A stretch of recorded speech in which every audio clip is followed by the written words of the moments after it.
Honestly একটা answer দাও তো। বার্থডে কেকে কোনটা বেশি ইম্পর্টেন্ট, ডিজাইন, টেস্ট নাকি দুটোই? 2 বছরের বাচ্চার বার্থডেতে এত সুন্দর ডিজাইনার কেক সত্যি কি কোনো দরকার আছে? কারণ সত্যিটা হলো এই ছোট্ট বেবি তো কেকের ডিজাইনের কিছুই বুঝবে না। তবুও তার মা বলেছিল তার বাচ্চার কেকটা যেন একটু স্পেশাল হয়। তখন আমি ভাবলাম ঠিক আছে, তাহলে একটা রেনবো, কিছু কিউট স্টার আর একটা লিটল প্রিন্স টপার দিয়ে দিই, যাতে পুরো কেকটাই একটা টাইনি ড্রিম ওয়ার্ল্ড হয়ে যায়।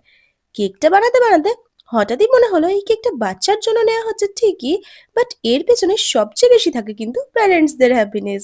বিকজ আজ হয়তো সেই বেবিটা কিছুই বুঝবে না, কিন্তু বড় হয়ে যখন ফটো দেখবে তখন বুঝবে তার চাইল্ডহুডটা কতটা স্পেশাল ছিল।